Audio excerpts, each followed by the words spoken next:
Isang kama, dalawang babaeng buntis, isang lalaking manloloko. Akala ko, sapat na ang pagmamahal ko para punan ang pagkukulang ng mundo. Pero sa isang gabi ng ulan at tunog ng nagpipit-pitang bakal, gumuho ang lahat. Habang pinipilit kong iligtas ang anak ko, ang asawa ko naman ay abala sa pagligtas sa anak ng iba. Jessica, ang bawat patak ng luha ko ngayon ay magiging lason sa inyong kaligayahan. Handa na ba kayong makita ang isang amang naging halimaw at isang inang wala ng takot mawalan? Ito ang simula ng aking pagbangon. Pandimay, kasalanan ko ba kung mas pinili kong iligtas si Jessica? Laura, intindihin mo naman. Siya ang mas nangangailangan. Siya ang mas mahina. At ang anak na dinadala niya, hindi ko kayang mawala ang mag-ina ko. Ang bawat salitang binitawan ni Mark ay tila mga tipak ng yelong bumabagsak sa dibdib ni Maribel. Malamig at sapat na mabigat para durugin ang kanyang puso.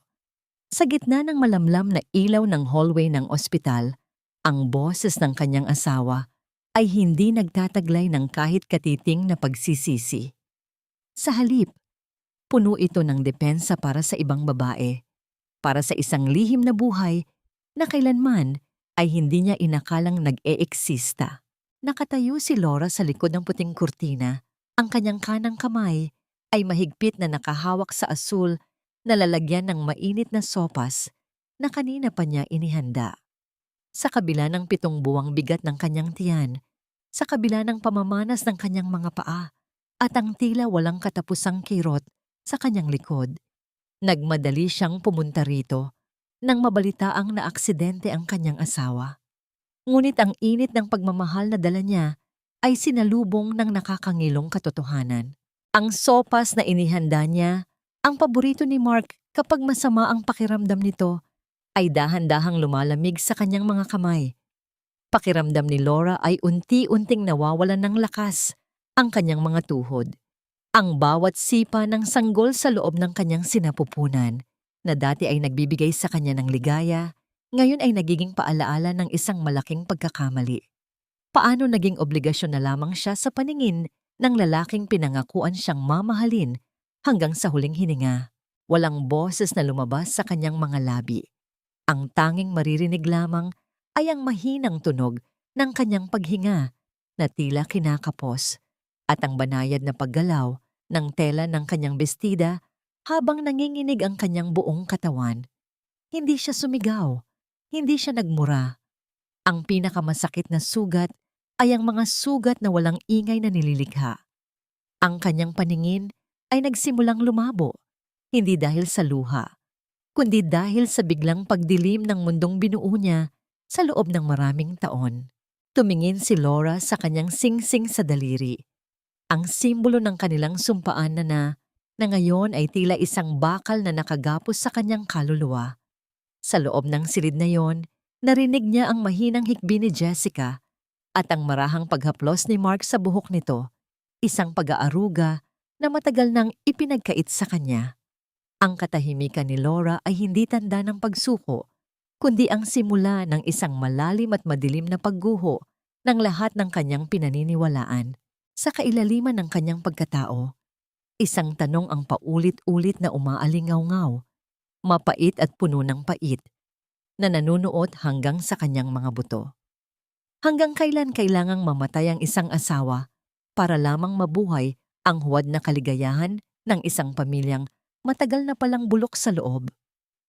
Naiwan siyang nakatayo doon, isang anino sa ilalim ng malamig na ilaw, habang ang buhay na kanyang iningatan ay unti-unting nagiging abo sa harap ng kanyang sariling mga mata. Ano ba naman itong hitsura mo, Laura? Mag-ayos ka nga. Huwag mo kaming hiyain dito sa ospital, baka kung ano pa ang isipin ng mga tao. Ang tinig ni Doña Aurora ay parang latigo na humahagupit sa pandinig ni Laura. Pumasok ang biyenan niya sa silid na tila isang reyna. Ang bawat hakbang ng kanyang mamahaling sapatos ay lumilikha ng isang mabigat at mapagmataas na ritmo sa sahig. Walang yakap, walang tanong kung kumusta ang lagay ng kanyang apo, kundi isang agad na pagpuna sa kanyang namumutlang muka at gusot na damit. Sa harap ng kanyang biyenan, pakiramdam ni Laura ay lumiliit siya, nagiging isang hamak na anino sa ilalim ng kinang ng pamilyang pinagsilbihan niya ng buong katapatan. Habang ang kirot sa kanyang puson ay tila isang paalala ng bigat ng 7 buwang sanggol na kanyang dinadala. Ang mga salita ng matanda ay tila mas masakit pa kaysa sa anumang pisikal na dusa. Lumapit si Mark sa kanyang ina, ang bakas ng pag-aalala sa mukha nito kanina para kay Jessica ay mabilis na napalitan ng isang mapanlinlang na katinuan. "Mama, please. Laura she's just overwhelmed," sabi ni Mark. Ngunit ang kanyang mga mata, nang lumingon siya kay Laura, ay walang taglay na pag-ibig. Puno ito ng panunumbat. "Laura, look." Panimula ni Mark. Ang boses niya ay naging malambot, ngunit may talim ng gaslighting. "I know this looks bad, pero isipin mo rin naman ang sarili mo. Masyado kang naging kampante. Simula nang magbuntis ka, kinalimutan mo nang may asawa ka na kailangan din ng atensyon. I was lonely, Laura. Tao lang din ako." Tila tumigil ang pag-ikot ng mundo para kay Laura. Ang bawat salita ni Mark ay parang isang lason na dahan-dahang pumapatay sa natitira niyang paggalang sa lalaking ito. Ang kasalanan ng pagtataksil ay ibinalik sa kanya. Tila ba siya ang may sala dahil sa pagdadala ng kanilang sariling anak? Sumingit muli si Doña Aurora. Ang kanyang boses ay puno ng awtoridad na hindi matatanggihan. "Laura Hija, makinig ka. Ang mga lalaki, sadyang may mga pagkakataong naliligaw ng landas. Pero bilang asawa, tungkulin mong maging matatag. Ang pamilya natin ay may pangalang iniingatan. Isang pagkakamali lang yan ni Mark. Huwag mong palakihin ang gulo. Maging martir ka, kung kailangan, para sa anak mo, para sa dangal natin." Nais sumigaw ni Laura. Nais niyang itanong kung nasaan ang dangal sa pagtulog sa kama ng ibang babae habang ang sariling asawa ay naghihirap sa pagdadala ng buhay. Ngunit ang kanyang lalamunan ay tila tinumbasan ng tuyong buhangin. Ang tanging nagawa niya ay ang mapait na pangiti sa loob ng kanyang isipan, isang ngiting punong-puno ng pait at kawalan ng pag-asa. Humiga si Laura sa sofa ng hospital room. Ang katahimikan niya ay tila isang malalim na balon ng hinanakit. Inilabas niya ang kanyang cellphone mula sa bulsa, iniisip na baka may tawag mula sa kanyang mga magulang. Ngunit isang notification mula sa kanilang joint savings account ang kumuha ng kanyang pansin. Dahan-dahang nanginig ang kanyang mga daliri habang binubuksan ang application. Doon, sa ilalim ng malamig na liwanag ng screen, nakita niya ang isang transaksyon na naganap lamang ilang oras ang nakalilipas. ₱250,000, 500,000 piso ang inilipat mula sa kanilang naipon, ang perang nakalaan para sa panganganak niya at sa kinabukasan ng kanilang anak, patungo sa isang account na ang pangalan ay hindi kailanman magiging kasing sakit basahin. Jessica Lopez. Ang bawat numero sa screen ay tila mga huling pako sa kabaong ng kanyang tiwala. Habang naririnig niya ang marahang pagtatalo ni na Mark at Doña Aurora sa kabilang bahagi ng silid tungkol sa kung anong pagkain ang o-orderin nila para sa hapunan, naramdaman ni Laura ang isang kakaibang lamig na bumabalot sa kanyang puso. Ang pag-ibig na dati ay nagniningas ay tuluyan ng naging abo. At sa gitna ng kadilimang iyon, isang bagong uri ng lakas ang nagsimulang mabuo. Isang lakas na hindi mula sa pag-asa, kundi mula sa purong puot. Lumingon si Laura sa bintana, kung saan ang mga patak ng ulan ay tila mga luha ng langit na dumadaloy sa salamin. At sa kanyang isip, isa lamang ang katanungang nanatili.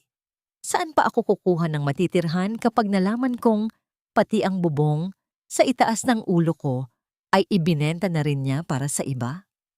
Huwag mo akong tingnan ng ganyan, Laura. Hindi namin sinadyang saktan ka. Nagmahal lang din kami. Ang tinig ni Jessica ay parang gasgas na plaka na pilit na humihingi ng simpatiya. Nakatayo siya sa tapat ng silid ni Mark, Suot ang isang mamahaling silk robe na alam ni Laura na binili gamit ang perang kinuha mula sa kanilang ipon. Sa kabila ng benda sa kanyang noo dahil sa aksidente, ang kanyang balat ay tila nagniningning pa rin sa ilalim ng ilaw ng ospital, malayo sa maputla at pagod na anyo ni Laura. Huminga ng malalim si Laura, pilit na pinipigilan ang panginginig ng kanyang mga kamay. Ang bawat hakbang niya sa malamig na sahig ng hallway ay tila isang paglalakad sa ibabaw ng mga bubog. Nagmahal? Ang tanging salitang lumabas sa kanyang tuyong lalamunan. Ang pagmamahal ba ay nangangailangan ng panlilinlang, Jessica? Ang pagmamahal ba ay nangangailangan ng pagnanakaw sa kinabukasan ng anak ko?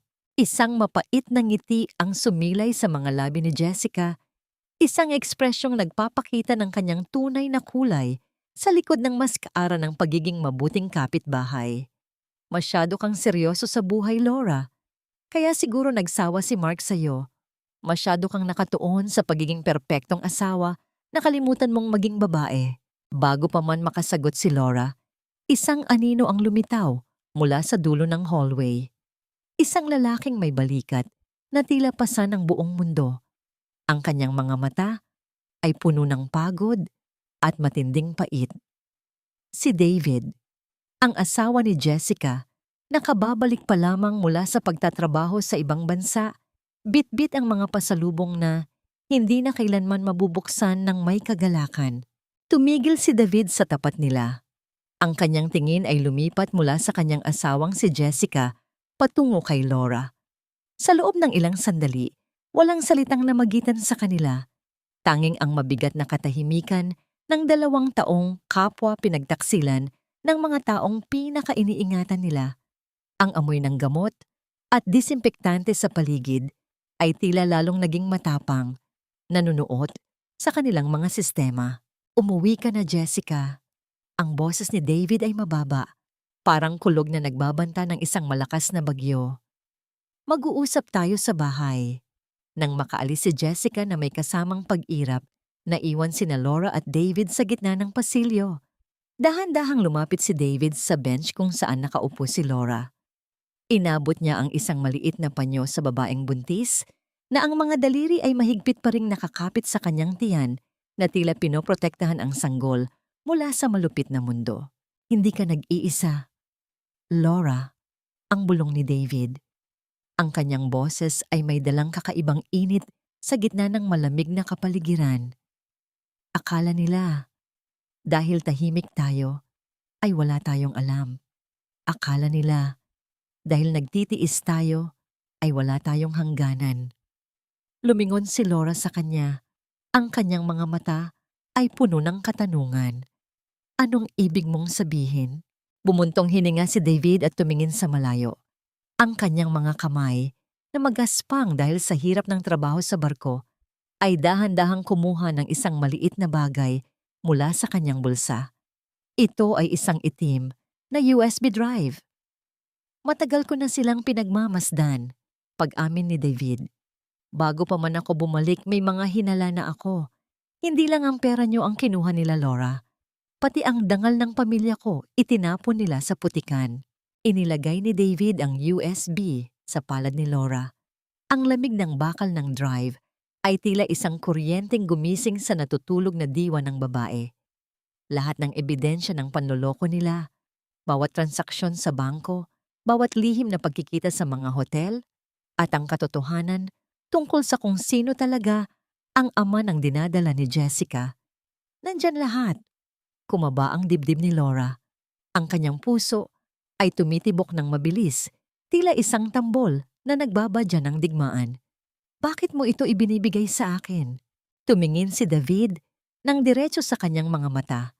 Isang tingin na puno ng determinasyon. Dahil ikaw lang ang may kapangyarihang gamitin yan, sa loob ng pamamahay na yon, hayaan nating umakyat sila sa rurok ng kanilang akalang tagumpay. Laura, hayaan nating maniwala silang nakuha na nila ang lahat. Napatigil si Laura nang marinig ang tunog ng papalapit na mga hakbang ni Mark mula sa kabilang dulo ng hallway. Mabilis niyang itinago ang USB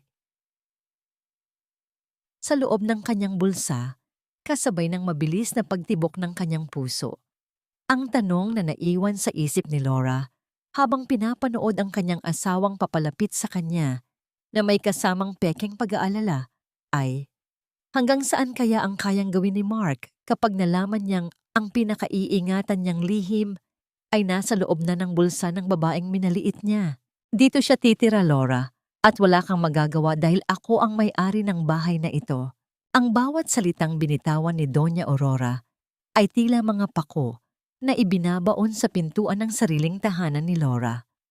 Pagkapasok pa lamang nila mula sa ospital, hindi ang katahimikan ng pahinga ang sumalubong sa kanya, kundi ang amoy ng pabango ni Jessica na tila lason na humahalo sa hangin ng kanilang sala.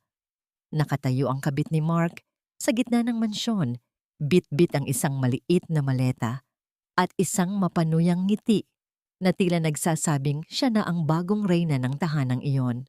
Napahawak si Laura sa sandalan ng silya, ramdam ang bigat ng kanyang tiyan at ang pangangatal ng kanyang mga binti. Mama, bahay namin ito ni Mark. Paano niyo nagagawang dalhin ang babaeng sumira sa pamilya ko sa ilalim ng bubong na ito? Lumapit si Mark, hindi para alalayan ng kanyang asawa, kundi para tumayo sa tabi ni Jessica. Laura, please, huwag kang maging iskandalosa. Maselan ang pagbubuntis ni Jessica dahil sa aksidente. Sabi ni Mama, mas mabuting nandito siya para maalagaan ng maayos. Isipin mo na lang ang bata. Isipin ang bata? Ang boses ni Laura ay gumaralgal, puno ng hindi maipaliwanag na pait. Paano naman ang anak ko, Mark? Paano naman ang anak nating dalawa? Hahayaan mo siyang lumaki sa bahay na kasama ang babaeng kumuha sa tatay niya. Isang malakas na pagtikhim mula kay Doña Aurora ang pumutol sa usapan. Tama na ang drama, Laura. Ang kwarto niyo ni Mark sa taas? Ipinabigay ko na kay Jessica para hindi siya mahirapang umakyat panaog. Doon ka muna sa guest room sa ibaba, malapit sa kusina. Mas maluwag doon para sa kalagayan mo. Tila gumuho ang huling haligi ng katinoan ni Laura. Ang kwartong naging saksi ng kanilang mga pangarap, ang silid kung saan sila bumuo ng mga plano para sa kanilang anak, ay ibinigay na lamang sa ibang babae sa isang iglap. Wala siyang nakitang kahit anong bahid ng awa sa mga mata ni Mark. Tanging ang pagkainis dahil sa istorbong dulot ng kanyang pagtutol. Gabi na nang maupo sila sa hapagkainan. Ang bawat kalansing ng kutsara at tinidor sa pinggan ay tila mga tunog ng digmaan sa gitna ng nakabibinging katahimikan. Nakaupo si Jessica sa mismong silya ni Laura.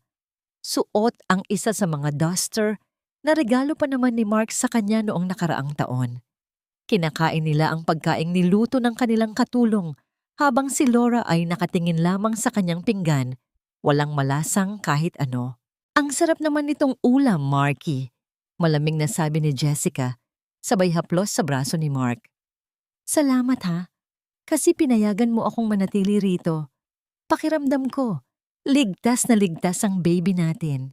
Ngumiti si Mark at hinalikan ang noo ni Jessica sa harap mismo ni Laura. Isang matalim na sakit ang gumuhit sa puso ni Laura. Mas masakit pa kaysa sa anumang contraction na naramdaman niya. Ang kanyang sariling asawa, sa kanyang sariling pamamahay, ay nagagawang ipamukha sa kanya na siya ay wala ng halaga. Nang matapos ang hapunan, dahan-dahang naglakad si Laura patungo sa maliit at madilim na guest room sa ibaba. Pagbukas niya ng pinto, nakita niya ang kanyang mga gamit na nakasilid sa mga sako at nakatambak sa isang sulok. Ang kwarto ay amoy alikabok at lumang gamit. Malayo sa komportableng silid na nakasanayan niya, umupo siya sa gilid ng matigas na kama, hinahaplos ang kanyang tiyan habang ang mga luha ay tahimik na dumadaloy sa kanyang mga pisngi. Ngunit sa gitna ng kanyang paghihinagpis, naramdaman niya ang USB drive sa loob ng kanyang bulsa, ang sandatang ibinigay ni David. Kinuha niya ang kanyang lumang laptop mula sa isa sa mga sako. Sa loob ng madilim na kwartong iyon, ang tanging liwanag ay nagmumula sa screen ng computer. Nang mabuksan niya ang mga file, bumilis ang tibok ng kanyang puso. Hindi lang ito mga larawan ng pagtataksil. May mga dokumento rito na nagpapakita ng mga pekeng pirma ni Laura sa mga deed of sale ng kanilang mga lupain. Ngunit ang mas nakagigimbal ay ang huwag. Ang huling file na nakita niya. Isang scan ng isang lihim na kasunduan sa pagitan ni na Mark at Doña Aurora. Ang pamagat nito ay sapat na para magpanting ang kanyang tenga at magdugo ang kanyang puso sa galit. Transfer of parental rights and custody arrangement. Nanigas si Laura sa kanyang kinauupuan. Balak nilang kunin ang kanyang anak pagkapanganak na pagkapanganak niya at gamitin ang kanyang depresyon at kawalan ng kakayahang pinansyal para ideklara siyang hindi karapat-dapat na ina. Ang katanungang naiwan sa kanyang isipan habang nakatitig sa screen ay, hanggang saan ang kayang gawin ng isang inang inalisan na ng lahat? Bago niya sunugin ang buong kaharian ng mga taong nagtangkang agawin, pati ang kanyang anak? Hindi ka na kailangan ng anak mo, Laura. Mas mabuti pang lumaki siya sa pangangalaga ng pamilyang may kakayahan kaysa sa isang inang mahina ang isip at walang kahit 5 sa bulsa. Ang boses ni Doña Aurora sa kanyang panaginip ay tila isang sumpa na gumising kay Laura sa gitna ng madilim na guest room. Hingal na hingal siya. Ang kanyang kamay ay agad na dapo sa kanyang tiyan. Ang sanggol ay malakas na sumipa. Tila nakikiramdam sa takot ng kanyang ina. Sa labas, naririnig niya ang mahinang pag-uusap at tawanan ni na Mark at Jessica sa sala habang ang amoy ng masarap na almusal ay nanunuot sa ilalim ng pinto. Isang almusal na hindi siya kabilang. Dahan-dahang tumayo si Laura. Sa halip na umiyak, hinarap niya ang salamin. Ang babaeng nakikita niya ay malayo sa masiglang Laura noon. Ngunit sa likod ng mga namamagang mata, may isang bagong ningas na hindi pa nila nakikita. Kinuha niya ang kanyang laptop at muling binasa ang mga dokumento sa USB. Alam niyang kailangan niyang kumilos ng mabilis pero tahimik. Kailangan niyang maging hangin, nararamdaman pero hindi nakikita ang bawat galaw. Paglabas niya ng kwarto, sinalubong siya ni Mark na may dalang tasa ng kape. Oh, gising ka na pala. Magpahinga ka lang dyan, Laura. Huwag mo nang intindihin ang gawaing bahay. Si Jessica na ang bahala sa lahat. Mas mabuting manatili ka lang sa kwarto para hindi ka ma-stress. Isang anyo ng pagmamalasakit, ngunit alam ni Laura ang tunay na kahulugan niyon. Ikinukulong nila siya. Gusto nilang magmukha siyang mahina at may sakit sa isip para mapatunayan ang kanilang plano sa korte. Salamat, Mark. Mahinahong sagot ni Laura. Pilit na itinatago ang pait sa kanyang boses. Susunod ako sa gusto nyo. Gusto ko lang namang maging maayos ang lahat para sa anak natin. Nakita niya ang pagluwag ng balikat ni Mark. Akala nito ay nagtatagumpay ang kanilang gaslighting. Habang kumakain sila, napansin ni Laura ang mga resibo at dokumentong nakatambak sa maliit na mesa ni Doña Aurora. Alam niyang ito ang pagkakataon niya. Bago siya naging asawa ni Mark, siya ay isang mahusay na bookkeeper. Alam niya kung paano bumasa ng mga numero at kung paano hanapin ang mga butas na pilit na itinatago. Nang hapong iyon, nagkunwari si Laura na maglalakad-lakad sa labas para sa kanyang ehersisyo. Sa isang maliit na tindahan sa kanto, muli silang nagtagpo ni David. Ang mukha ni David ay tila lalong tumanda, ngunit may talim ang kanyang mga mata. Nagsisimula na silang ilipat ang mga asset, Laura. Bulong ni David habang kunwari ay pumipili ng mga delata. May bagong investment si Mark. Isang malaking proyekto sa labas ng probinsya. Doon niya ibinubuhos ang lahat ng perang nakukuha niya sa inyo. Akala niya ay ito na ang magpapatunay sa nanay niya na kaya niyang magpalago ng negosyo. Iyon ang magiging huling pagkakamali niya. Sagot ni Laura, ang kanyang boses ay malamig at puno ng determinasyon. David, kailangan ko ng access sa mga bank records ni Doña Aurora. Alam kong may itinatago silang utang. Hindi sila kasing yaman ng ipinapakita nila sa mundo. Tumango si David at iniabot ang isang maliit na papel. Ito ang pangalan ng kumpanyang kapartner ni Mark. Alamin mo ang lahat, Laura. Pero mag-iingat ka. Mapanganib si Doña Aurora kapag nakaramdam siyang nanganib ang kanyang kapangyarihan. Pagbalik sa mansyon, dumaan si Laura sa likurang pinto. Habang papasok siya sa kanyang silid, narinig niya ang boses ni Doña Aurora mula sa library. Siguraduhin mong malinis ang lahat, Mark. Kapag nanganak na ang babaeng iyan, kailangan nating mapatunayan na hindi siya matatag. At tungkol sa batang dinadala ni Jessica, kailangan nating malaman kung sino talaga ang ama bago natin siya tuluyang tanggapin. Napatigil si Laura. Ang malamig na pawis ay dahan-dahang gumuhit sa kanyang likuran. Hindi lang pala siya ang biktima rito. Maging si Jessica ay pinagdududahan din ng matanda. Ngunit may isang pangalang nabanggit si Doña Aurora na nagpatibok ng mabilis sa puso ni Laura. Huwag mong hahayaang bumalik ang multo ni Mateo, sabi ng matanda. Tapos na tayo sa nakarang yon. Sino si Mateo? Ang tanong na ito ay tila isang mitya na nagsindi ng isang bagong apoy ng kuryosidad sa isip ni Laura. Isang lihim mula sa nakaraan, ang pilit na itinatago ng pamilyang ito. Isang lihim na maaaring maging susi sa kanilang pagkawasak.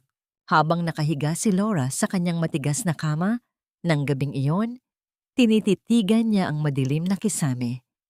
Ang katanungang bumabagabag sa kanya ay hindi na tungkol sa kung paano siya makakatakas, kundi ano ang itinatagong dumi ng pamilyang ito na handa nilang pumatay para lamang manatiling lihim. Mag-inarte ka na lang ba buong araw, Laura? Tingnan mo si Jessica, kahit na aksidente, nakukuha pang tumulong sa pag-aayos ng mga gamit ng bata. Ikaw, parang pasanin na lang namin dito. Ang boses ni Mark ay tila isang matalim na kutsilyong humihiwa sa katahimikan ng hapon. Nakaupo si Laura sa gilid ng kanyang matigas na kama. Ang kanyang mga kamay ay mahigpit na nakakapit sa kanyang balakang na tila binibiyak sa sakit. Hindi ito ang ordinaryong pagod ng isang buntis. Ito ay isang matinding kirot na nagmumula sa kanyang likuran patungo sa kanyang puson, isang babala ng kanyang katawan na hindi na nito kaya ang stress at puyat. Tumingin si Laura sa labas ng pinto. Nakita niya si Mark na hinahaplos ang paa ni Jessica habang nakaupo ang huli sa malambot na sofa sa sala. Ang eksenang yon, ang haplos na dati ay sa kanya lamang ibinibigay, ay tila isang lason na dahan-dahang kumakalat sa kanyang sistema. Ang bawat tawa ni Jessica ay parang isang sampal sa kanyang pagkatao. Mark, kailangan ko ng gamot. Mahinang daing ni Laura. Ang kanyang boses ay halos pabulong na, tuyot at walang lakas. Ang mga bitamina ko, kinuha ni Mama kaninang umaga. Sabi niya, ibibigay niya raw kay Jessica dahil mas kailangan niyo. Hindi man lang lumingon si Mark. Huwag mo ngang pagbintangan si Mama. Marami kang bitamina dyan. Kung nawawala, baka kung saan-saan mo lang inilagay dahil sa pagiging makalimutin mo. Magpahinga ka na lang at huwag mo kaming istorbohin. Dahan-dahang tumayo si Laura. Pilit na inaabot ang baso ng tubig sa ibabaw ng maliit na mesa. Ngunit bago pa man niya ito mahawakan, isang matinding kislap ng sakit ang gumuhit sa kanyang sinapupunan. Ang baso ay dahan-dahang nadagi ng kanyang nanginginig na mga daliri. Nahulog ito sa sahig at nabasag sa libu-libong piraso tulad ng kanyang pag-asa. Walang lumapit. Walang nagtanong kung ayos lang siya. Ang tanging narinig niya ay ang reklamo ni Doña Aurora mula sa kusina tungkol sa ingay na ginagawa niya. Sa gitna ng kanyang paghihirap, isang pamilyar na anino ang lumitaw sa may pintuan ng likuran. Si David. Hawak niya ang isang plastik na bag na naglalaman ng mga sariwang prutas at ilang bote ng gamot. Nang makita niya ang kalagayan ni Laura, nakahawak sa pader, namumutla at napapaligiran ng basag na salamin, ay agad siyang lumapit. Walang salita. Dahan-dahang binuhat ni David si Laura at inilipat sa silya. Hindi ito ang haplos ng pagnanasa o ng pagtataksil. Ito ay isang haplos ng proteksyon, isang malasakit na matagal nang kinalimutan ni Mark. Kumuha si David ng walis at tahimik na nilinis ang mga basag na salamin bago lumuhod sa harap ni Laura para tingnan ang kanyang mga paa. "Huwag mong pilitin ang sarili mo, Laura." Bulong ni David, ang kanyang boses ay puno ng pigil na galit para sa mga taong nasa kabilang silid. "Hindi mo kailangang magdusa ng ganito para sa mga taong hindi marunong magpahalaga sa iyo." "Kailangan ko lang itong matapos, David," sagot ni Laura habang ang isang butil ng luha ay dahan-dahang pumatak sa kamay ng lalaki. "Para sa anak ko. Hindi ko hahayaang makuha nila siya." Eksakto namang pumasok si Mark sa silid at ang kanyang mukha ay agad na nagdilim nang makita ang lapit ng dalawa. "Anong ginagawa mo rito, David? At bakit mo hinahawakan ang asawa ko?" Tumayo si David. Ang kanyang taas ay tila lalong nagpaliit kay Mark. "Ginagawa ko ang tungkulin na matagal mo nang tinalikuran, Mark. Kung hindi mo kayang alagaan ang asawa mo, huwag kang magtaka kung may ibang gagawa niyon." Nagkaroon ng tensyon sa pagitan ng dalawang lalaki, isang labanang hindi kailangan ng mga salita. Ngunit ang tensyong ito ay naputol nang muling dumaing si Laura. Sa pagkakataong ito ay mas malakas at mas masakit. Nakita niya ang isang bahid ng dugo na dahan-dahang dumadaloy sa kanyang binti na mantsahan ang puting tela ng kanyang duster. Ang katahimikan sa loob ng silid ay naging nakabibingi. Ang bawat tibok ng puso ni Laura ay tila isang orasan na nagbibilang ng oras. Ang takot sa kanyang mga mata ay sapat na para patigilin ang mundo. "Ang anak ko," ang tanging nasabi ni Laura bago tuluyang nandilim ang kanyang paningin. Ang katanungang naiwan sa gitna ng kaguluhan ay, magagawa pa bang iligtas ang buhay na dinadala ni Laura? O ito na ang magiging huling sakripisyo na kukunin ng pamilyang ito mula sa kanya? "Ligtas ang bata. Pero ikaw ang muntik nang mawala, Laura. Sa susunod na mangyari ito, baka wala na kaming mailigtas pa." Ang boses ng doktor ay tila isang malamig na hangin na dumampi sa balat ni Laura nang imulat niya ang kanyang mga mata. Puti ang kisame, puti ang mga dingding, at ang amoy ng alkohol ay tila sumasakal sa kanyang hininga. Nakahiga siya sa kama ng ospital, ang kanyang mga braso ay puno ng mga tubo ng swero, at sa loob ng kanyang sinapupunan, naramdaman niya ang isang mahinang sipa, isang maliit at pagod na sipa na tila nagsasabing, "Inay, nandito pa ako." Pumasok si Mark sa silid, ngunit hindi ang mukha ng isang nag-aalalang asawa ang bumungad sa kanya. Hawak nito ang kanyang pitaka at ilang mga papel ng hospital bills. "Laura, buti gising ka na," sabi ng doktor. "Stress lang daw iyon. Pero alam mo ba kung magkano ang kailangang bayaran dito? Nadagdagan pa ang utang natin dahil sa pagiging pabaya mo sa sarili." Walang luhang lumabas sa mga mata ni Laura. Sa halip, isang tuyot na tawa ang kumawala sa kanyang lalamunan. Isang tawang puno ng pait. "Pabaya, Mark? O sadyang kinalimutan niyo na may asawa kayong naghihirap habang inuuna niyo ang luho ng iba?" Bago pa makasagot si Mark, isang malakas na pagbukas ng pinto ang nagpatigil sa kanya. Si David. Hawak niya ang isang kulay abo na sobre. Ang kanyang mga mata ay nag-aapoy sa galit na matagal na niyang kinikimkim. Hindi niya pinansin si Mark. Diretso siyang lumapit sa kama ni Laura at hinawakan ang malamig na kamay nito. "Huwag kang mag-alala, Laura. Tapos na ang pagtatago nila." Ang sabi ni David, ang boses ay puno ng pait na nanggagaling sa kailaliman ng kanyang pagkatao. Tumingin siya kay Mark ng may matinding pandidiri. "Gusto mo bang malaman ang totoo, Mark? O baka mas gusto mong manatiling bulag dahil sa ganda ni Jessica?" "Anong pinagsasabi mo, David? Lumabas ka rito bago ko tawagin ang security."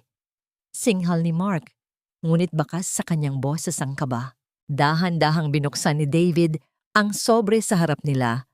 Inilabas niya ang isang dokumento mula sa labas ng probinsya, isang DNA laboratory result na kinuha niya sa pamamagitan ng kanyang mga koneksyon, habang si Jessica ay nasa ospital din noong nakaraang linggo. Ang batang dinadala ni Jessica ay hindi akin. Simula ni David, ang bawat salita ay parang isang bala na tumatama sa katahimikan ng silid. At Mark, kung inaakala mong sayo ang batang yan, nagkakamali ka. Dahil ayon sa record na ito, si Jessica ay 3 buwan ng buntis bago pa man kayo magsimulang magsama sa likod namin. Nanigas si Mark sa kanyang kinauupuan. Ang kanyang mukha ay nawalan ng kulay, tila isang bangkay na nakatayo. Ang katahimikan sa loob ng silid ay naging nakabibingi. Tanging ang tunog ng pagtulo ng swero sa loob ng bote ang maririnig. Bawat patak ay tila isang orasan ng paghuhukom. Sino ang ama, David? Ang mahinang tanong ni Laura, bagamat mayroon na siyang hinala. Tumingin si David kay Laura nang may halong awa at galit. Isang lalaking nagngangalang Mateo. Ang lalaking matagal nang itinatago ni Doña Aurora sa inyo. Ang lalaking ama rin ni Mark. Ang mundo ni Laura ay muling umikot ng mabilis. Ang pagtataksil ay hindi lamang pala tungkol sa pag-ibig, kundi tungkol sa isang madilim at kasuklam-suklam na sikreto ng pamilya. Ang kapatid ni Mark, ang multo ng nakaraan, ang siyang tunay na dahilan kung bakit nasa loob ng kanilang bahay si Jessica. Ang katanungang naiwan sa gitna ng nagyayelong hangin sa loob ng silid ay, hanggang saan ang kayang itago ng isang ina para protektahan ang kanyang pamilya kung ang mismong pamilyang ito ay nabuo sa ibabaw ng mga kasinungalingan at nakaririmarim na ugnayan? Akala ko, ang katotohanan ang magpapalaya sa atin. Pero bakit pakiramdam ko, mas lalo lamang tayong iginapos ng mga lihim na ito? Ang bulong na yun ni Laura ay tila nalunod sa ingay ng mabilis na paghinga ni Mark. Ang kanyang asawa ay nakatayo pa rin sa gitna ng silid. Ang kanyang mga kamao ay nakayom hanggang sa mamuti ang kanyang mga buko-buko. Hindi matanggap ng kanyang pride na ang babaeng ipinagpalit niya sa sariling asawa ay niloko rin siya sa paraang pinakamasakit para sa isang lalaki. Isang kasinungalingan ito, sigaw ni Mark. Ang kanyang boses ay nanginginig sa pagitan ng galit at kahihiyan. David, gumagawa ka lang ng kwento dahil gusto mong sirain ang pamilya ko. At ikaw, Laura, nakikipagkampi ka sa lalaking ito? Ano? Plano niyo bang palabasin na ako ang masama para makuha niyo ang lahat? Hindi na nag-abalang sumagot si David. Tiningnan niya lang si Mark nang may matinding awa bago hinarap si Laura. Hayaan mo siya, Laura. Ang taong ayaw gumising ay hindi kailanman makakakita ng liwanag. Halika, kailangan mong makalanghap ng sariwang hangin. Sa tulong ni David, dahan-dahang tumayo si Laura mula sa kama. Inalalayan siya ng lalaki sa siko. Ang bawat galaw ay puno ng pag-iingat na tila ba siya ay isang mamahaling porselana na madaling mabasag. Nilampasan nila si Mark na tila ba isa lamang itong hangin na walang saysay. Paglabas nila sa garden ng ospital, ang amoy ng mga bulaklak sa gabi at ang malamig na simoy ng hangin ay tila isang haplos ng lunas sa nagbabagang puso ni Laura. Naupo sila sa isang lumang bench sa ilalim ng puno ng nara. Doon, sa gitna ng katahimikan ng gabi, kinuha ni David ang isang maliit na paper bag mula sa kanyang bulsa. Inilabas niya ang isang maliit na pares ng sapatos para sa sanggol, kulay puti at napakalambot sa hawak. Nakita ko ito kanina habang hinihintay kitang magising, mahinang sabi ni David. Ang kanyang mga mata ay nakatuon sa maliliit na sapatos. Naisip ko ang anak mo. Kahit anong mangyari sa labas ng mundong ito, ang batang iyan ay walang kasalanan. Karapat-dapat siyang mahalin. Naramdaman ni Laura ang isang mainit na bugso ng emosyon sa kanyang dibdib. Sa loob ng maraming buwan, ito ang unang pagkakataon na may ibang taong nagpakita ng tunay na malasakit sa kanyang anak nang walang kapalit. Dahan-dahang inabot ni David ang kamay ni Laura at inilagay ang maliliit na sapatos sa kanyang palad. Ang init ng balat ni David ay tila isang kuryenteng nagbibigay ng lakas sa nanlalamig na pagkatao ni Laura. "Salamat, David," pabulong na sagot ni Laura.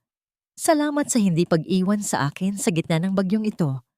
Nagkatinginan sila, isang tingin na puno ng pagkakaintindihan. Walang mali siya, walang pagnanasa, kundi isang purong koneksyon ng dalawang kaluluwang kapwa biktima ng kalupitan ng tadhana. Sa sandaling iyon, naramdaman ni Laura ang muling pagsipa ng kanyang anak. Ngunit sa pagkakataong ito, hindi ito sipa ng sakit, kundi sipa ng buhay. Ang kanilang pag-uusap ay naputol nang biglang mag-vibrate ang cellphone ni Laura sa kanyang kandungan. Isang text message mula kay Mark, ngunit hindi ito humihingi ng tawad. "Kung sa tingin nyo ay magtatagumpay kayo ni David sa paninira sa akin, nagkakamali kayo. Nakausap ko na si Mama. Bukas na bukas din, lalabas ang balitang ikaw ang may relasyon kay David bago pa man mangyari ang aksidente. Maghanda ka, Laura, dahil kukunin namin ang anak mo sa paraang hindi mo inaasahan." Ang bawat letra sa screen ay tila mga patak ng asido na sumusunog sa natitirang pasensya ni Laura. Ang kanyang asawa ay handang pumatay ng dangal para lamang protektahan ang sarili nitong kasalanan. Lumingon si Laura kay David.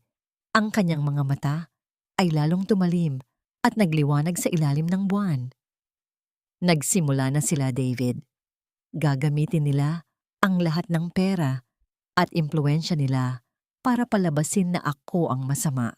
Tumayo si David at hinawakan ang balikat ni Laura ng may determinasyon. "Hayaan mong subukan nila. Hindi nila alam na ang taong wala nang mawala ay ang pinakamapanganib na kalaban." Ngunit sa gitna ng kanilang pagpaplano, isang itim na sasakyan ang dahan-dahang pumarada sa tapat ng garden. Bumaba ang bintana nito at doon ay nakita nila ang nakangising mukha ni Jessica, na tila ba walang nangyaring pagbubunyag ng katotohanan. May hawak siyang isang folder at isang recorder. "Hi Laura! Hi David! Mukhang nag-e-enjoy kayo sa ilalim ng buwan, ah?" Ang mapanuyang bati ni Jessica. "May nakalimutan yatang sabihin sa inyo si Doña Aurora. Ang DNA test na hawak nyo? Walang silbi iyan sa korte kapag nalaman nilang binayaran nyo ang doktor para pekein iyon. At hulaan nyo kung sino ang may hawak ng tunay na ebidensya. Ang katanungang naiwan sa gitna ng madilim na parking lot ay, sino nga ba ang nagsasabi ng totoo sa gitna ng tila walang katapusang laro ng panlilinlang? At hanggang kailan kayang panindigan ni Laura ang kanyang katatagan bago siya tuluyang malunod sa sarili niyang mga plano? Akala mo ba talaga, Laura, na sapat na ang isang pirasong papel para itumba kami? Masyado kang naging kampante sa tulong ng isang katulad ni David na wala namang ibang alam kundi ang magpakabayani. Ang boses ni Jessica ay parang huni ng ahas, puno ng kamandag at panunuya habang nakasandal siya sa bintana ng kanyang itim na sasakyan. Ang gabi ay tila naging mas malamig, hindi dahil sa simoy ng hangin, kundi dahil sa kawalang hiyaan ng babaeng nasa harap nila. Hawak ni Jessica ang isang recorder at nang pindutin niya ang play, narinig ni Laura ang sarili niyang boses, mga piraso ng pag-uusap nila ni David na pinagtagni-tagni para magmukhang isang malisyosong plano. Hinawakan ni Laura ng mahigpit ang maliliit na sapatos ng sanggol sa kanyang palad. Ang bawat tahi ng sapatos na yon ay tila nagbibigay sa kanya ng lakas para hindi bumigay sa harap ng kanyang kaaway. Gusto niyang sumugod, gusto niyang burahin ang ngising iyon sa mukha ni Jessica, pero pinigil niya ang kanyang sarili. Ang galit na walang kontrol ay isang patibong, at alam ni Laura na hindi siya pwedeng mahulog doon. "Umalis ka na, Jessica." Ang boses ni David ay kalmado, pero may bigat ng isang paparating na sakuna. "Ang mga kasinungalingan mo ay may hangganan din. Huwag mong hintayin na ang sarili mong mga salita ang gilit sa leeg mo." Tumawa lang si Jessica bago muling pinaandar ang makina ng sasakyan. Ang tunog ng pag-alis niya ay tila isang babala na ang laban ay dadaan sa mas maduming paraan. Naiwan sina Laura at David sa katahimikan. Kapwa batid na ang gabi, ay simula pa lamang ng mas malaking gulo. Kinabukasan, sa pilitang ibinalik si Laura sa mansyon. Pagkapasok pa lang niya, sinalubong na siya ng matatalim na tingin ni Doña Aurora. "Huwag kang umasta na parang biktima rito, Laura. Dahil sa ginawa mong pakikipagkita sa lalaking iyon, pinatunayan mo lang na tama si Mark. Wala kang kwentang asawa." "Tungkulin ko lang protektahan ang anak ko, Mama," sagot ni Laura. Bagaman ang kanyang boses ay tila isang bulong na lamang sa gitna ng malaking sala. "Anak?" Humalakhak ang matanda. Isang tunog na walang bahid ng saya. "Simula ngayong araw, hindi ka nalalabas ng bahay na ito. At dahil masyado kang stress, ililipat ka namin sa silid sa dulo, sa bodega. Mas tahimik doon at mas madaling bantayan ang bawat galaw mo." Hindi na nagreklamo si Laura. Hinayaan niyang itulak siya ng mga katulong patungo sa madilim at maalikabok na bodega sa likod ng bahay. Ang amoy ng lumang kahoy at mga gamit na kinalimutan na ng panahon ang sumalubong sa kanya. Ipinidi ang pinto mula sa labas at narinig niya ang tunog ng susi na pumipit-pit sa kandado. Naupo si Laura sa isang sako ng bigas. Tinititigan ang maliit na bintanang may rehas. Ngunit sa gitna ng kanyang pag-iisa, napansin niya ang isang kahon na nakatago sa ilalim ng isang sirang cabinet. Ito ay isang lumang baul na babalot ng makapal na agyo. Dahan-dahan niyang binuksan ang baul. Sa loob, nakakita siya ng mga lumang larawan, isang kupas na rosaryo at isang makapal na kwaderno, isang talaarawan. Nang buksan niya ang unang pahina, nakita niya ang isang pangalan na nakasulat sa magandang sulat kamay. Mateo. Binasa ni Laura ang mga unang linya at ang bawat salita ay tila isang kidlat na tumatama sa kanyang puso. Ang talaarawang ito ay hindi lamang listahan ng mga alaala. Ito ay isang testimonya ng lihim na relasyon sa pagitan ng asawa ng Donya at ng isang babaeng matagal na nilang pinatahimik. Ngunit ang mas nakakagimbal ay ang huling entry na nakasulat sa petsang bago mawala si Mateo. Alam ni Aurora ang lahat. Alam niyang hindi si Mark ang tanging tagapagmana at gagawin niya ang lahat para manatiling lihim na ang tunay na panganay ay buhay pa at nasa malapit lang. Nanigas si Laura. Ang lihim na itinatago ni Doña Aurora ay hindi lang tungkol sa pagtataksil, kundi tungkol sa isang malaking krimen sa batas ng mana.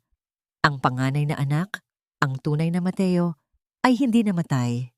Ang katanungang naiwan sa madilim na bodega habang yakap ni Laura ang lumang talaarawan ay, sino ang tunay na Mateo?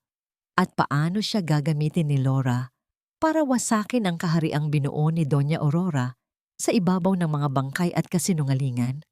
Kumusta ang pakiramdam ng basurang itinapon sa sarili niyang bakuran, Laura? Ang boses ni Jessica ay galing sa kabila ng makapal na pinto ng bodega. Puno ng panunuya at tagumpay. Narinig ni Laura ang kalansing ng mga susi, ang tunog ng pagpihit ng trangka, na tila bawat ikot ay lalong sumasakal sa kanyang kalayaan. Nang bumukas ang pinto, pumasok ang liwanag mula sa pasilyo, kasabay ng anino ni Jessica na tila isang itim na balabal na bumalot sa silid. Nakahiga si Laura sa isang manipis na banig sa ibabaw ng malamig na semento. Ang kanyang katawan ay tila isang marupok na sanga na anumang oras ay mababali. Ngunit sa ilalim ng kanyang kupas na unan, mahigpit niyang hawak ang lumang talaarawan ni Mateo. Ang bawat salitang nabasa niya roon ay nagsisilbing apoy na nagbibigay ng init sa kanyang nanlalamig na sistema. "Tingnan mo nga ang sarili mo," patuloy ni Jessica habang dahan-dahang lumalapit. Ang kanyang mamahaling sapatos ay gumagawa ng mabibigat na yabag sa maalikabok na sahig.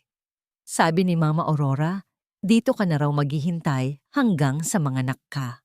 Pagkatapos, itatapon ka namin sa kung saan. Doon sa hindi ka na mahahanap ng kahit sino. At ang anak mo? Ako ang tatawagin niyang ina. Isang matinding kirot ang gumuhit sa sinapupunan ni Laura. Ngunit hindi siya dumaing. Sa halip, dahan-dahan siyang bumangon. Ang kanyang mga mata ay tumitig ng diretso sa mga mata ni Jessica. Wala na roon ang takot. Wala na roon ang pagmamakaawa. Ang tanging nakikita ay isang matalas at nakamamatay na katahimikan. Akala mo ba, Jessica, sapat na ang ganda at ang pagiging paborito ni Aurora para manalo ka? Ang mahinang tanong ni Laura. Ang kanyang boses ay tila isang malamig na bulong mula sa kailaliman ng lupa. Hindi mo kilala ang pamilyang pinasukan mo. Hindi mo alam kung anong dumi ang handa nilang gawin para lang manatili ang kapangyarihan nila. Isang araw, ikaw naman ang itatapon nila rito. Huwag mo akong itulad sa'yo, Laura. Ako ang may dala ng tagapagmana. Singhal ni Jessica. Ang kanyang mukha ay namula sa galit dahil sa kawalan ng takot ni Laura. Lumapit siya at akmang sasampalin ang babaeng nakaupo, ngunit mabilis na nahawakan ni Laura ang kanyang braso. Ang higpit ng hawak ni Laura ay tila bakal. Sa gitna ng dilim, ang kanyang mga mata ay tila nagniningning sa kakaibang lakas. Ang tagapagmana, ang batang dinadala mo, ay hindi tagapagmana ng pamilyang ito, Jessica. Alam ko ang totoo. Alam ko kung sino ang ama ng batang iyan. At alam ko rin kung sino ang tunay na panganay na anak na itinago ni Aurora. Nanigas si Jessica. Ang kanyang labi ay nanginig at ang kanyang kumpiyansa ay tila isang basong kristal na biglang nagkaroon ng lamat. Anong pinagsasabi mo? Binitawan ni Laura ang braso ni Jessica nang may pandidiri. Umalis ka na rito bago ko maisipang sabihin kay Mark ang nabasa ko sa lihim na kwaderno ni Mateo. Sabihin mo kay Aurora, ang laro ay nagsisimula pa lang. Nang mabilis na lumabas si Jessica at muling ipinid ang pinto. Naiwan si Laura sa gitna ng kadiliman. Kinuha niya ang talaarawan at binuksan ang huling pahina kung saan may nakasipit na isang lumang litrato. Isang larawan ng isang lalaking may marka sa kanyang kanang balikat. Isang markang hugis, bituin, na pamilyar sa kanya. Dahan-dahang napatakip ng bibig si Laura habang ang mga luha ay nagsimulang dumaloy sa kanyang mga pisngi. Ang lalaki sa larawan, ang tunay na Mateo, ang panganay na anak na binalak ipapatay ni Aurora, ngunit nakaligtas at lumaking malayo sa kayamanan ng pamilya. Hindi siya isang estranghero. Siya ang lalaking buong buhay niyang nakasama sa hirap bago siya napadpad sa mansyong ito.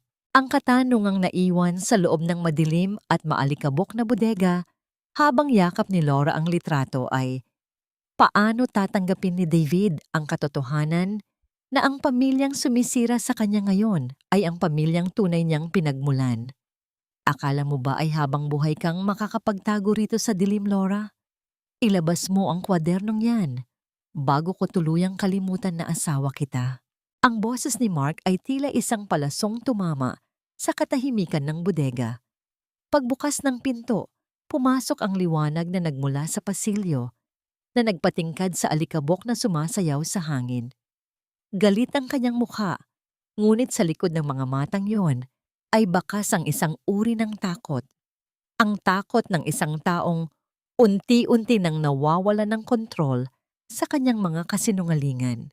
Mabilis na isinilid ni Laura ang talaarawan ni Mateo sa ilalim ng isang tumpok ng mga lumang sako bago pa man makalapit si asawa. Dahan-dahan siyang tumayo. Pilit na itinatago ang panginginig ng kanyang mga tuhod. Ang kanyang duster ay gusot-gusot at may bahid ng dumi. Ngunit ang kanyang mukha ay nanatiling kalmado, tila isang lawa, bago ang isang malakas na unos. Wala akong itinatago, Mark. Mahinahong sagot ni Laura. Ang kanyang boses ay walang bakas ng galit. Tila isang babaeng tuluyan na ring binali ng hirap. Gusto ko lang namang mapag-isa. Hindi ba't yun naman ang gusto nyo? Ang mawala ako sa paningin nyo para malaya kayong makapagsaya ni Jessica. Lumapit si Mark at hinawakan ang magkabilang balikat ni Laura. Ang kanyang higpit ay sapat na para mag-iwan ng pasa sa balat ng babae. Huwag mo akong simulan, Laura. Alam ko ang ginagawa niyo ni David. Alam ko ang mga planong binuo niyo sa likod ko. Pero bago mo pa magawa ang iniisip mo, titiyakin kong wala ka nang babalikang yaman o dangal. Tumingin si Laura ng diretso sa mga mata ni Mark. Sa loob ng silid na yon, ang tanging maririnig ay ang mabigat na paghinga ng lalaki at ang mahinang pagtibok ng puso ni Laura na tila isang orasan ng paghuhukom. Kung pera ang inaalala mo, Mark, huwag kang mag-alala. Alam ko ang tungkol sa malaking investment na pinasok mo. Alam ko rin na kailangan mo ng pirma ko para mailabas ang huling pondo mula sa trust fund ng anak natin. Napatigil si Mark. Ang kanyang pagkakahawak sa balikat ni Laura ay dahan-dahang lumuwag. Ang kasakiman ay mabilis na dumaan sa kanyang mga mata. Tila isang hayop na nakakita ng biktima. Paano mo nalaman ang tungkol doon? Isang mapait na ngiti ang sumilay sa mga labi ni Laura. Isang balatkayo ng pagsuko. Narinig ko ang usapan niyo ni Mama Aurora. Mark, pagod na ako. Pagod na akong makipaglaban. Kung gusto niyo ang pera, kunin niyo. Pirmahan ko na ang mga dokumento. Basta hayaan niyo lang akong manganak ng mapayapa. Pagkatapos niyon, maaari na akong umalis at hindi niyo na muling makikita. Hindi alam ni Mark na ang bawat salitang binitawan ni Laura ay isang mitya sa isang malaking patibong. Ang proyektong tinutukoy niya ay ang kumpanyang binanggit ni David. Isang kumpanyang ang tunay na may-ari ay walang iba, kundi ang mga lihim na koneksyon ni Laura sa labas. Ang perang ilalabas ni Mark ay hindi mapupunta sa negosyo, kundi diretso sa isang lihim na account na hindi nila kailanman maaabot. Nang hapong iyon, inilabas si Laura sa bodega at pinaupo sa malambot na silya sa library. Doon, sa ilalim ng mapanuring mata ni Doña Aurora, dahan-dahang kinuha ni Laura ang panulat. Ang bawat linyang ginuhit niya sa papel ay tila isang tanikala na unti-unting pumupulupot sa leeg ng kanyang mga kaaway. Ayan na, Mark, sabi ni Laura habang iniaabot ang mga dokumento. Nasa iyo na ang lahat. Ang pera, ang kapangyarihan, at ang kalayaan. Kinuha ni Mark ang mga papel ng may kasabikan. Hindi man lamang napansin ang matalas na tingin ni Laura. Sa kabilang dulo ng silid, nakatayo si Jessica na may hawak na baso ng juice. Nakangiti ng may tagumpay habang hinihimas ang kanyang tiyan. Akala nila ay nanalo na sila. Akala nila ay tuluyan na nilang napaamo ang leon na matagal na nilang kinulong. Ngunit habang naglalakad si Laura pabalik sa kanyang madilim na silid, isang kaisipan ang nagpatingkad sa kanyang mga mata. Sa loob ng kanyang bulsa, hawak niya ang isang maliit na kapirasong papel. Ang address, kung saan matatagpuan ang huling piraso ng katotohanan tungkol sa tunay na Mateo. Ang katanungang naiwan sa gitna ng tila payapang mansyon ay, hanggang kailan magtatagal ang nangiti sa mga labi ni Mark at Jessica bago nila mapagtanto na ang bawat perang ginagastos nila ngayon ay ang huling pako sa kabaong ng kanilang sariling kinabukasan. Ang sakit, anak. Huwag muna ngayon. Konting tiis na lang, ililigtas tayo ni nanay. Ang bawat paghinga ni Laura ay tila isang pakikipaglaban sa hangin. Nakahiga siya sa malamig na sahig ng kanyang silid. Ang kanyang mga kamay ay mahigpit na nakakapit sa gilid ng kama hanggang sa mamuti ang kanyang mga buko-buko. Isang matinding kirot na tila binibiyak ang kanyang balakang at puson, ang paulit-ulit na humahagupit sa kanyang katawan. Hindi ito ang ordinaryong sakit. Ito ang hudyat na ang buhay na kinalinga niya sa loob ng 9 na buwan ay handa na ring kumawala sa malupit na mundong ito. Sa labas ng kanyang pinto, naririnig niya ang kalansing ng mga baso ng wine at ang malakas na tawa ni Mark. Nagdiriwang sila. Ngayong araw, pumasok ang huling pondo sa proyekto ni Mark. Ang proyektong akala niya ay mag-aangat sa kanya sa rurok ng tagumpay. Hindi niya alam na ang bawat lagok ng alak na iniinom niya ngayon ay lason na unti-unting uubos sa kanyang kinabukasan. Mark! Mark! Tulong! Ang sigaw ni Laura, ngunit ang kanyang boses ay tila nalulunod sa lakas ng musika sa sala. Mama Aurora, ang bata. Lalabas na ang bata. Ang pinto ay dahan-dahang bumukas Ngunit hindi si Mark ang pumasok. Si Jessica, suot ang isang mamahaling sutlang bestida, ang nakatayo sa may pintuan habang humihigop ng juice. Tiningnan niya si Laura ng may halong pandidiri at pait. "Huwag kang maingay, Vic, Laura. Sinisira mo ang selebrasyon ni Marky.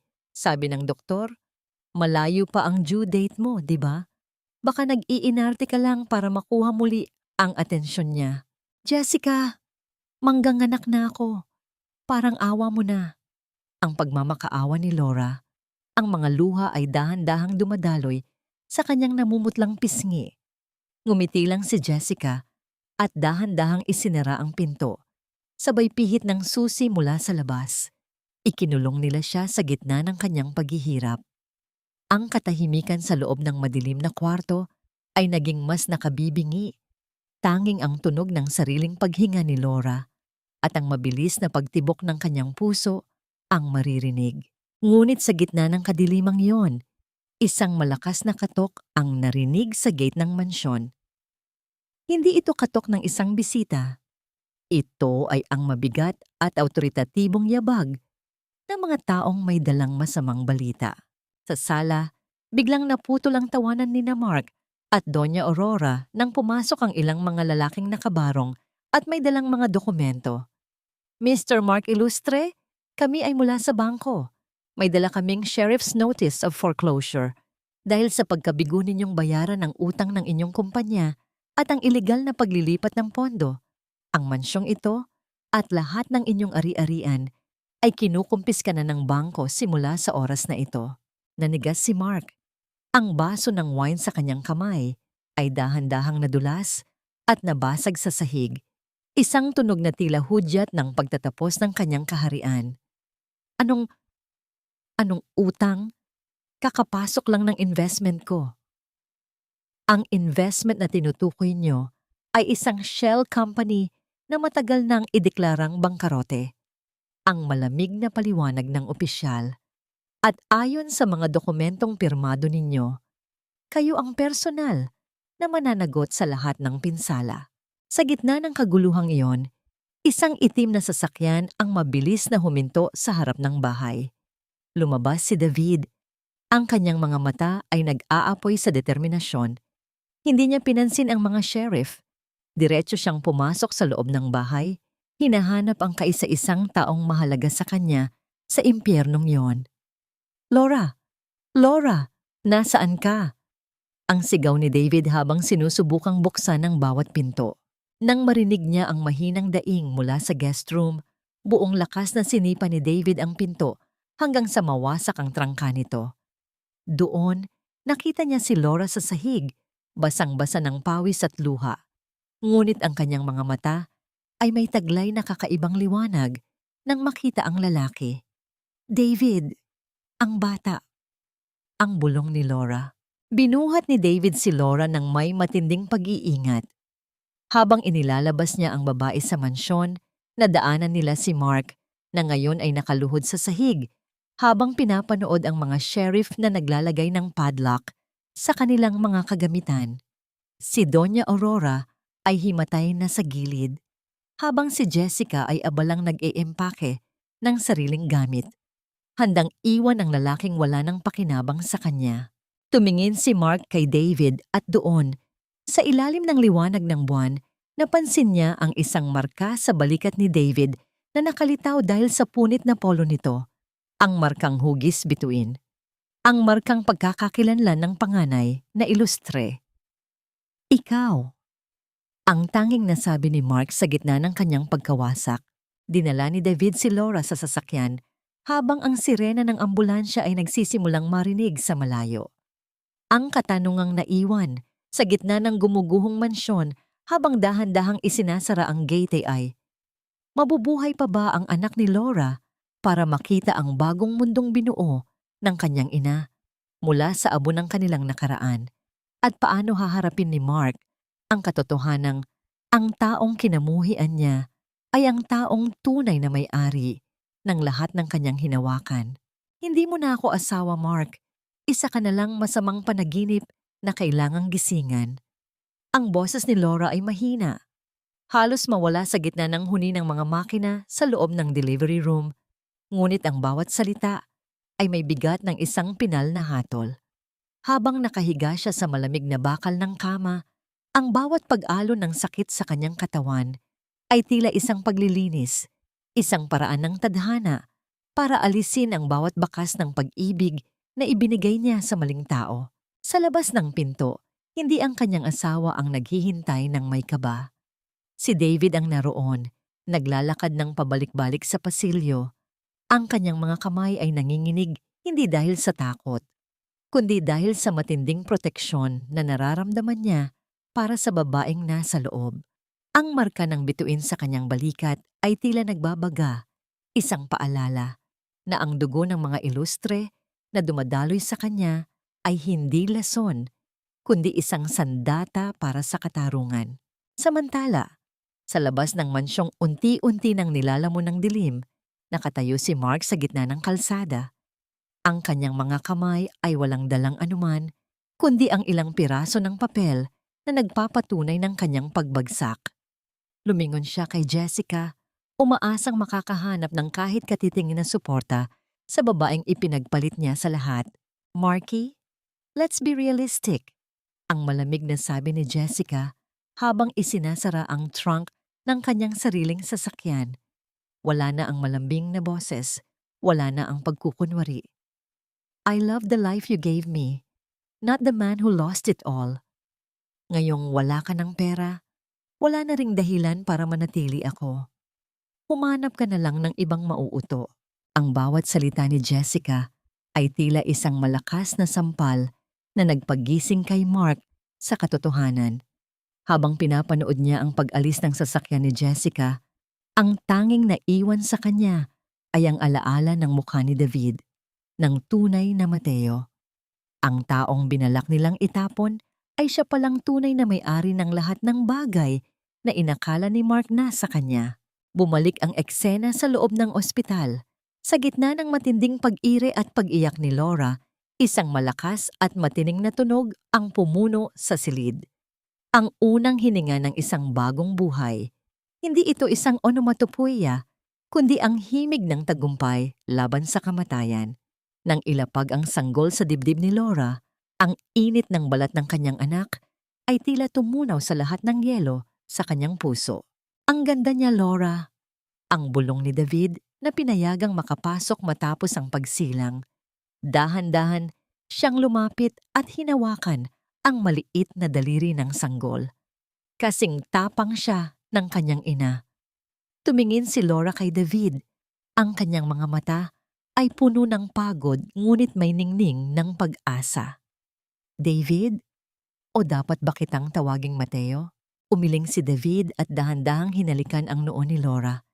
"David pa rin ako para sa'yo. Ang pangalang Mateo ay bahagi ng nakaraang gusto nating ibaon. Pero ang hustisyang dala niyon, sisiguraduhin kong mapupunta sa inyong dalawa ng anak mo." Nang gabing iyon, habang ang buwan ay nakasilip sa bintana ng ospital, ang katahimikan ay tila isang banal na kumot na bumalot sa kanila. Ang pamilyang binuo sa kasinungalingan ay tuluyan ng gumuho, ngunit sa gitna ng mga abo nito, isang bagong uri ng pamilya ang nagsisimulang sumibol. Isang pamilyang hindi batay sa dugo o yaman, kundi sa katapatan at wagas na malasakit. Ang katanungang naiwan sa gitna ng payapang silid, habang mahimbing na natutulog ang sanggol, ay kami. Ngayong hawak na ni David ang katotohanan ng kanyang pagkatao, gagamitin ba niya ito para tuluyang ubusin ang mga ilustre? O pipiliin niyang magsimula ng bagong buhay kasama ang babaeng nagturo sa kanya kung paano muling magmahal? Hindi sapat ang isang binyag para hugasan ang lahat ng kasalanan ninyo. Ang tubig na ito ay para sa aking anak, hindi para sa inyong mga kaluluwang matagal nang nabulok. Ang boses ni Laura ay malinaw at matatag. Umaalingaw-ngaw sa loob ng maliit at payapang kapilya kung saan idinaraos ang binyag ng kanyang anak. Suot niya ang isang simpleng puting bestida, malayo sa marangyang ayos niya noong nasa mansyon pa siya. Ngunit ang kanyang mukha ay nagliliwanag sa tunay na kapayapaan. Sa kanyang mga bisig mahimbing na natutulog ang kanyang munting anghel, si Baby Hope, ang tanging kayamanan na ipinaglaban niya hanggang sa huli. Ang katahimikan ng seremonya ay muling nabasag nang dahan-dahang bumukas ang pinto ng simbahan. Pumasok si Mark at Doña Aurora. Ang kanilang mga kasuotan ay luma at may mga mantsa. Ang kanilang mga mukha ay tuyot at puno ng kahihiyan. Wala na ang kintab ng kanilang kapangyarihan. Tila sila mga pulubi na naghahanap ng mumu ng awa sa gitna ng pagdiriwang. Laura, pakiusap. Ang paos na tinig ni Mark. Humakbang siya ng palapit. Ang kanyang mga mata ay nakatuon sa sanggol. Anak ko rin iyan. May karapatan akong maging bahagi ng buhay niya. Dugo ko ang dumadaloy sa kanya. Tumayo si David sa tabi ni Laura. Ang kanyang presensya ay tila isang pader na hindi matitibag. Hindi siya kumilos ng marahas, ngunit ang talim ng kanyang tingin ay sapat na para patigilin si Mark sa kanyang kinatatayuan. Sa kanyang kamay, hawak niya ang mga legal na dokumento, ang huling hatol ng batas. Ang karapatan ay hindi ibinibigay ng dugo, Mark. Ipinaghihirap ito ng puso, ang malamig na sabi ni David. At ayon sa utos ng korte, dahil sa iyong mga kriminal na kaso ng fraud at ang dokumentadong pagpapabaya mo sa iyong asawa noong siya ay naghihirap, wala kang anumang puwang sa buhay ng batang ito. Sumingit si Doña Aurora. Ang kanyang boses ay nanginginig sa pagitan ng galit at desperasyon. Hindi niyo pwedeng gawin ito. Ako ang lola. Ako ang nagpatuloy sa pamilyang ilustre. Dahan-dahang lumapit si Laura sa kanyang biyenan. Tiningnan niya ito na nang diretso sa mga mata. Ang mga matang dati ay yumuyuko sa takot. Ngayon ay puno ng matatag na katarungan. Ang pamilyang ilustre na ipinagmamalaki niyo, Mama Aurora, ay binuo niyo sa pagnanakaw sa karapatan ng iba. Alam ng lahat ang tungkol kay Mateo. Alam ng lahat na ang lalaking itinapon niyo ay ang lalaking nagligtas sa amin ngayon. Lumingon si Laura sa mga kamag-anak at kaibigang naroon sa binyag. Sa harap ninyong lahat, ipinapangako ko, ang aking anak ay lalaki sa katotohanan. Hindi siya magiging alipin ng pera o ng maling dangal. Sa labas ng simbahan, nakita nila si Jessica na nakatayo sa malayo. May bitbit ding isang sanggol, ngunit walang lumalapit sa kanya.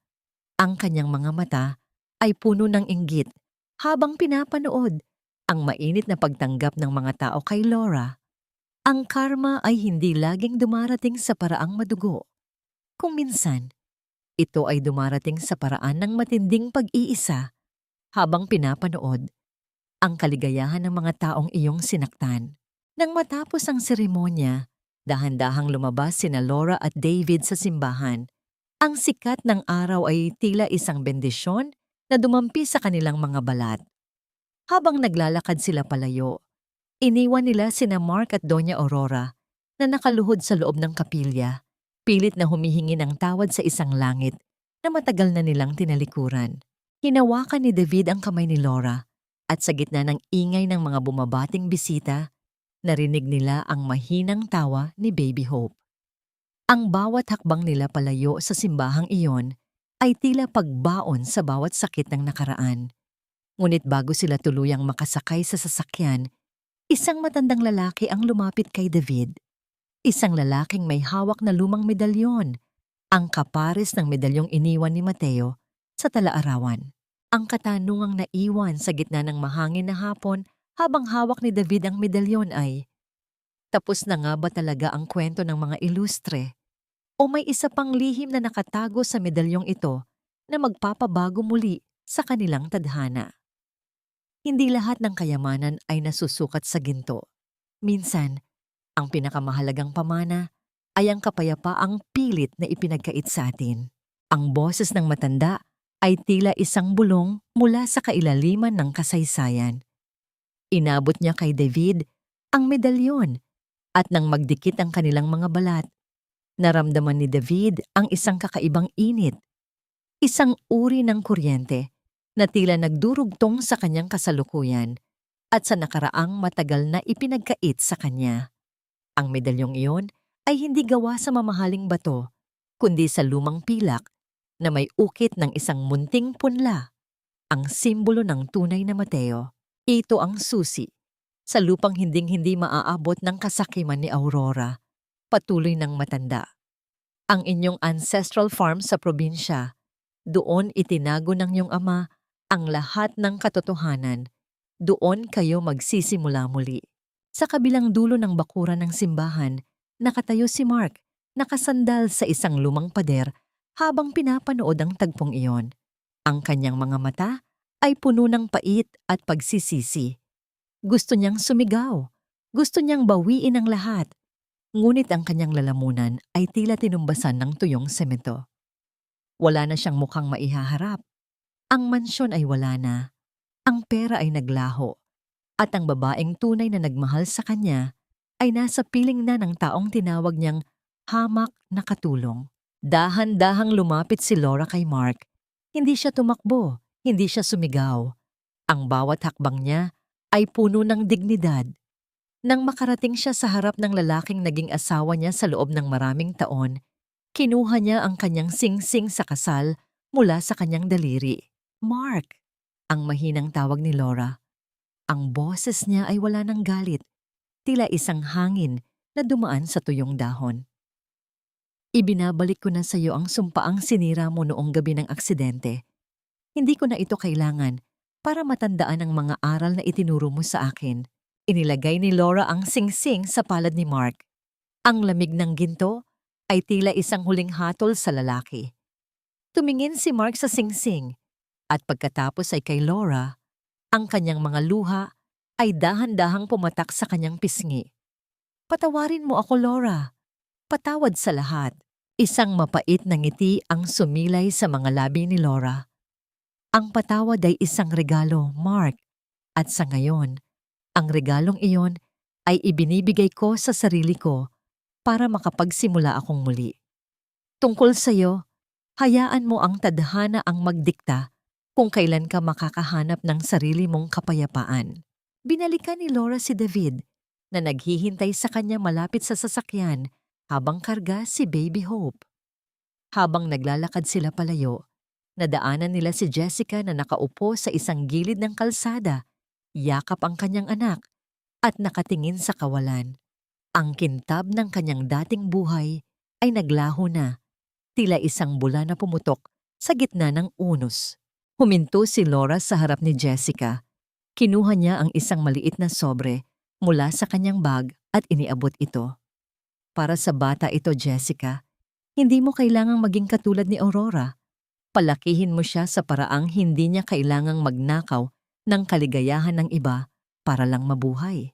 Hindi nakapagsalita si Jessica. Ang kanyang mga labi ay nanginginig habang tinatanggap ang sobre. Sa unang pagkakataon, nakita ni Laura ang isang bahid ng tunay na pagsisisi sa mga mata ng babaeng sumira sa kanyang pamilya. Sumakay na sina Laura at David sa kanilang sasakyan. Habang dahan-dahang umaandar ang sasakyan palayo sa simbahan at sa bayan na naging saksi ng kanilang pagdurusa, tiningnan ni Laura ang kanyang anak na mahimbing na natutulog. Ang bawat ungol ng makina ng sasakyan ay tila isang malalim na buntong hininga ng paglaya. "Handa ka na ba?" ang tanong ni David habang hinahawakan ang kamay ni Laura. Tumango si Laura at isinandal ang kanyang ulo sa balikat ng lalaki. "Handa na akong umuwi, David, sa tunay nating tahanan." Ang katanungang naiwan sa gitna ng papasikat na araw habang tinatahak nila ang daan patungo sa probinsya ay, sa loob ng maraming taon ng pagtitiis at panlilinlang, sapat na nga ba ang bagong simula na ito para tuluyang maghilom ang mga sugat na iniwan ng mga ilustre at anong uri ng buhay ang naghihintay sa kanila sa lupang ipinamana ng isang amang hindi kailanman nakalimot? 5 taon na ang lumipas, ngunit ang bawat simoy ng hangin sa Hacienda Mateo ay tila isang malambot na haplos na nagpapaalala kay Laura kung gaano kalayo na ang kanyang narating. Wala na ang maingay na sirena ng ambulansya, wala na ang malamig na amoy ng ospital, at wala na ang nakakasakal na pader ng mansyon ng mga ilustre.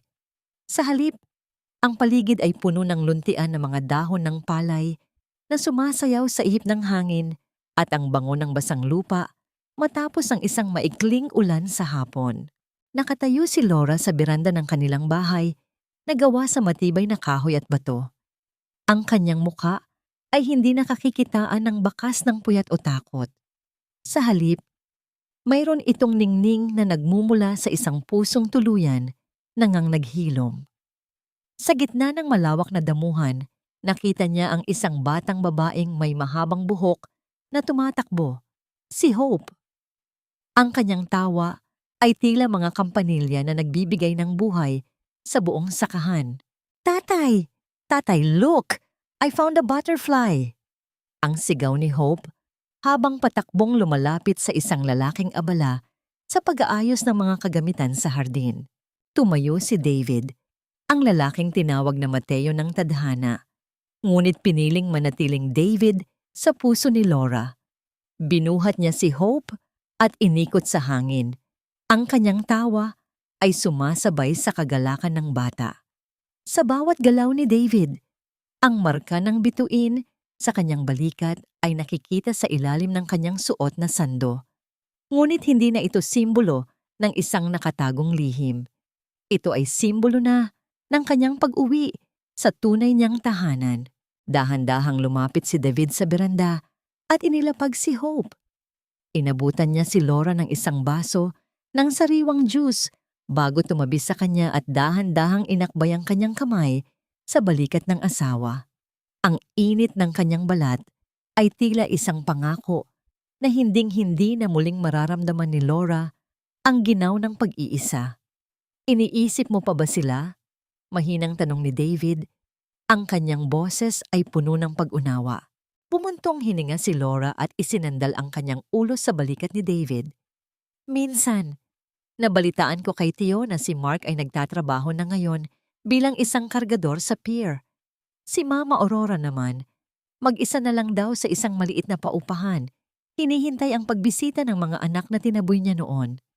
Si Jessica naman, balita ko ay bumalik sa probinsya nila para magsimulang muli, malayo sa mga maling pangarap. Tumingin si Laura sa malayo, kung saan ang araw ay dahan-dahang lumulubog, nagbibigay ng kulay kahel at lila sa kalangitan. Pero alam mo, David, wala na akong galit.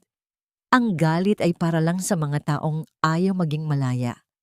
Pinili kong magpatawad, hindi dahil karapat-dapat sila, kundi dahil karapat-dapat kaming maging masaya. Hinawakan ni David ang kamay ni Laura, pinagsalikop ang kanilang mga daliri habang nakatingin kay Hope na ngayon ay abala sa paglalaro sa ilalim ng puno. Ito ang tunay na katarungan, Laura, ang makitang lumalaki ang anak natin sa mundong puno ng katotohanan. Ang bawat tibok ng puso ni Laura ay tila isang awit ng pasasalamat. Ang sugat ng nakaraan ay naging mga pilat na lamang, mga tanda ng kanyang katapangan at ng kanyang muling pagkabuhay bilang isang ina at isang babae. Ang pamilyang binuo nila ni David ay hindi tradisyonal. Hindi ito nagsimula sa isang perpektong kwento, ngunit ito ay totoo. At sa mundo ng mga ilustre, ang katotohanan ang pinakamahalagang yaman na hindi kailanman mananakaw ng sinuman. Habang ang huling sinag ng araw ay dahan-dahang naglalaho, naiwan ang tatlo sa gitna ng katahimikan ng sakahan. Ang pangarap ni Laura na magkaroon ng isang pamilyang payapa ay hindi na lamang isang panaginip. Ito ay isang buhay na realidad na binuo mula sa abo ng pagtataksil, pinatibay ng tiwala, at pinamumulaklak ng wagas na pag-ibig. Ang katanungang naiwan sa gitna ng gabing paparating habang dahan-dahang pumapasok ang pamilya sa loob ng kanilang tahanan ay, gaano nga ba kalayo ang kayang lakbayin ng isang tao para mahanap ang kanyang sarili? At sapat na nga ba ang pagmamahal para punan ang lahat ng puwang na iniwan ng kahapon? Ang sagot ay naroon sa mga mata ni Laura. Ang kapayapaang nahanap niya ay ang huling at pinakadakilang tagumpay sa kanyang buhay.